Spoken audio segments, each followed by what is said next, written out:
Hello everyone, welcome to my channel. मैं तुलिका आज आपसे बात करूंगी कम्युनिकेशन के बारे में। कम्युनिकेशन एक इंग्लिश के वर्ड कॉम्यून से बना है। कॉम्यून या कम्युनिज्म।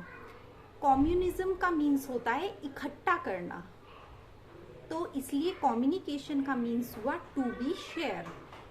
किसी को अपनी बात को शेयर करना, लोगों को इकट्ठा करके उनके साथ शेयर करना इज अ कम्युनिकेशन।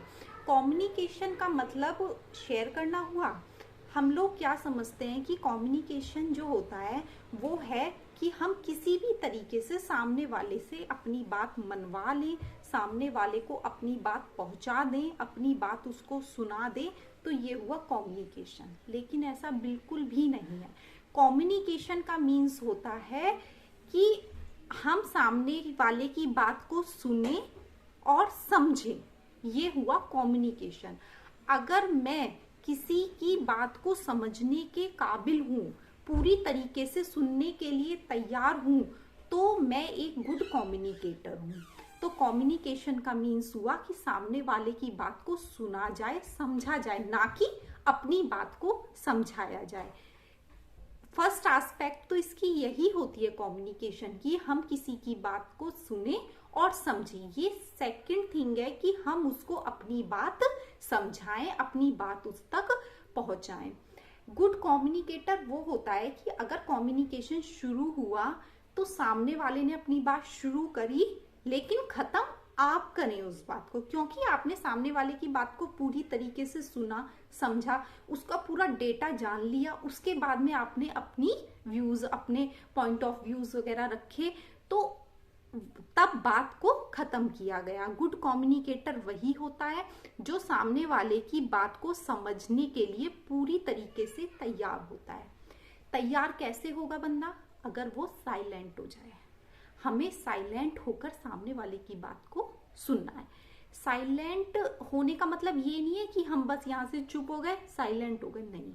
हमें चुप तो रहना ही है, साथ साथ हमारे दिमाग में कोई शोर नहीं होना चाहिए, कोई भी अंदर कोई ऐसे ख्याल नहीं आने चाहिए जो हमें सामने वाले की बात को समझने में बाधा डालें।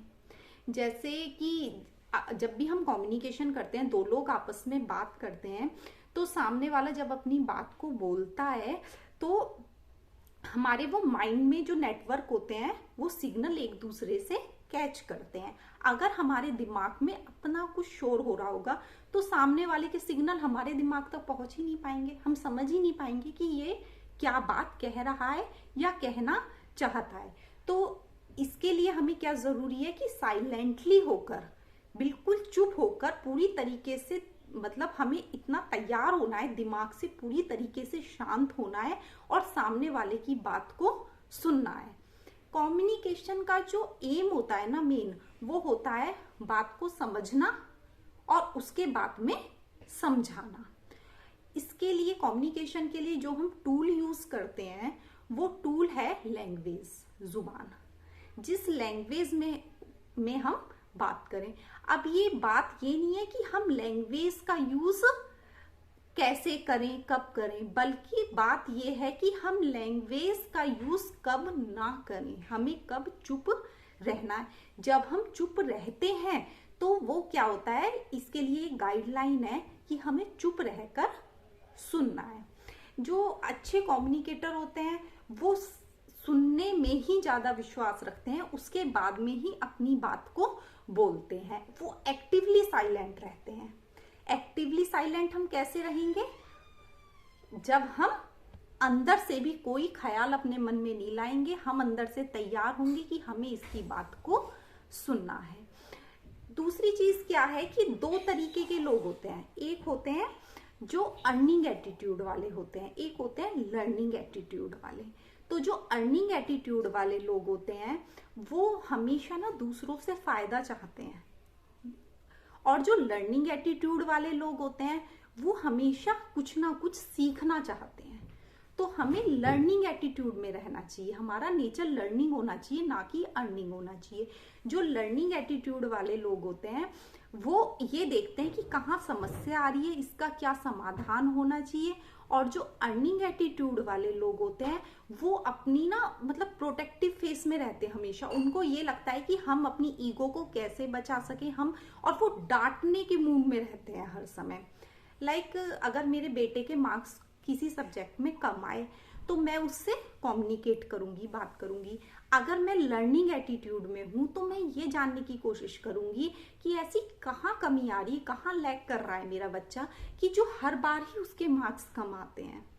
लेकिन वहीं अगर मैं अर्निंग एटीट्यूड में हूं तो मैं सिर्फ उसे डांटूंगी, उसकी कमियां निकालूंगी और उसको समझने की कोशिश बिल्कुल भी नहीं करूंगी। तो हमें हमेशा लर्निंग एटीट्यूड में रहना चाहिए। अगर हम लर्निंग एटीट्यूड में हैं तभी हम गुड कम्युनिकेटर बन पाते हैं। लर्निंग एटीट्यूड डेवलप कैसे होता है, हमें दो चीजों का ध्यान रखना है। एक तो हमें जजमेंटल नहीं होना है। कुछ लोग क्या होते हैं, जजमेंटल होते हैं अपनी लाइफ में बहुत ज्यादा। जैसे मैं अपनी स्पाउस से किसी बारे में बात करूं तो बात तो कर रही हूँ, मैं उसे कम्युनिकेट कर रही हूँ, लेकिन मैंने अपने दिमाग में पहले ही बिठा लिया ये है तो जिद्दी, मानना तो इसने है ही नहीं, पर चल बात कर लेती हूँ। तो इस तरीके से जजमेंटल नहीं होना है हमें। दूसरी चीज जो आती है वो आती है आर्ग्यूमेंटेटिव। हमें आर्ग्यूमेंट्स नहीं करने हैं। ऐसा हो सकता है कई बार कि जैसे में आर्ग्यूमेंट हमने किए, हम अपनी चीज को जीत जाएं, हम जीत जाएं, हम इतना जोर से बोलें या हमारे पास इतनी ऑथोरिटी है, हमने इस तरीके से बात की है कि हमने सामने वाले को दबा लिया है। लेकिन उससे क्या होता है, रिलेशन लूज हो जाता है। तो हमें आर्ग्यूमेंटेटिव नहीं होना है। हमें मतलब बिना आर्ग्यू करे ही एक दूसरे के पॉइंट ऑफ व्यू को समझना है और तब बात करनी है। तो इसके लिए हमें क्या करना है, कम्युनिकेशन के लिए सबसे पहले सामने वाले की बात को समझना है, सुनना है और समझना है। समझना कैसे है, साइलेंट होकर।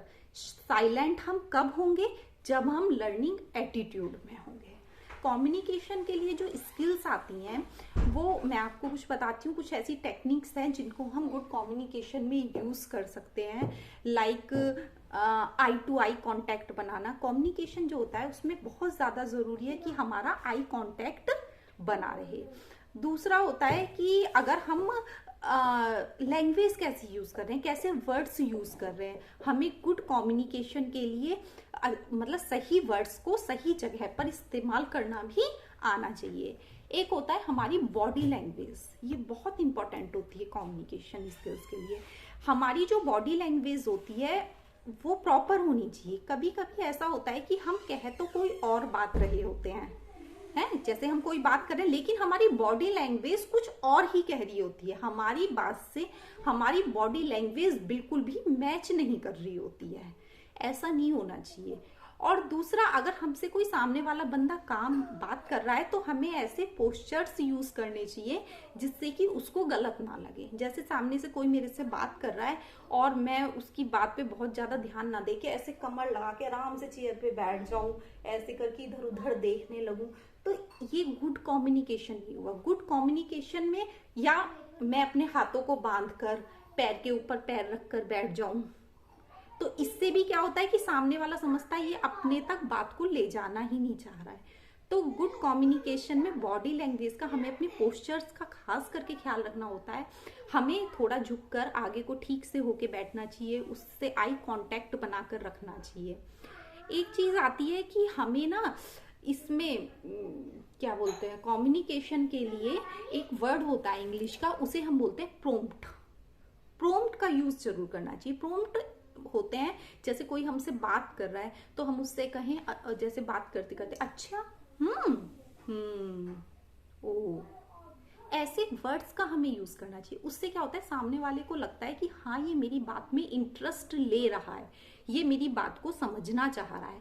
तो प्रोम्प्ट वर्ड यूज करने से, जो प्रोम्प्ट्स होते हैं हूँ हाँ अच्छा यूज करने से हमारा कम्युनिकेशन बहुत स्ट्रांग हो जाता है। कुछ एक होता है पैराफ्रेजिंग। पैराफ्रेजिंग का यूज करना चाहिए। पैराफ्रेजिंग मीन्स होता है कि जैसे सामने वाले ने हमसे कोई बात करी लेकिन वो बात ना हमारे लिए बहुत ज्यादा अचंभे की बात है, हमें उस बात पे ना विश्वास नहीं हो रहा है ज्यादा, तो क्या करें, उस बंदे से ना हम पूछें फिर से, लेकिन उसी के ही वर्ड्स पे। अच्छा, आप जैसा कि अभी बता रहे हैं कि जैसे ही आप रूम में गए तो आप में उस बंदे ने जोर जोर से चिल्लाना शुरू कर दिया, ऐसा हुआ था? सच में ऐसा हुआ था? तो अगर आप ऐसा पूछते हैं तो सामने वाले बंदे को एक मौका मिल जाता है अपनी बात को क्लियर करने के लिए। वो क्लियर कर सकता है अपनी बात को, फिर से क्लैरिफाई करके आपको बता सकता है। और इसके लिए एक है कि पॉइंट टू पॉइंट बात करनी कम्युनिकेशन के लिए। पता है, जिस पॉइंट पर बात चल रही है पॉइंट टू पॉइंट बात करो, उससे कम्युनिकेशन अच्छा होता है। जैसे 2-3 लोग आपस में बात कर रहे हैं किसी एक टॉपिक के बारे में, कोई तीसरा बंदा आया और आके बीच में किसी और टॉपिक के बारे में ही बात करने लगा। उसने ना बात को सुना ना समझा और किसी और टॉपिक के ऊपर बात करने लगा। तो उससे क्या लगेगा, बाकी जो सोचेंगे यार बड़ा अजीब आदमी, पता नहीं क्या बकवास कर रहा है, बीच में घुस आया है। तो वो कम्युनिकेशन बिल्कुल बेकार है और वो बात वहीं पर खत्म हो जाती है। तो इसलिए सामने वाले की बात को समझो, सुनो और उसके बाद में ही बोलो। एक होता है कि जो हम कम्युनिकेशन करते हैं उसके लिए सही वर्ड्स का यूज करना, हमें वर्ड्स यूज करने आने चाहिए। मतलब सही कम्युनिकेशन के लिए सही वर्ड का अगर हम यूज करते हैं तो वो कम्युनिकेशन स्ट्रांग हो जाता है। तो आप इनको यूज करिए, कम्युनिकेशन स्किल्स के लिए बहुत ज्यादा आपके लिए यूजफुल होंगे। तो आज की वीडियो में इतना ही, फिर मिलेंगे नेक्स्ट वीडियो में, तब तक के लिए नमस्कार।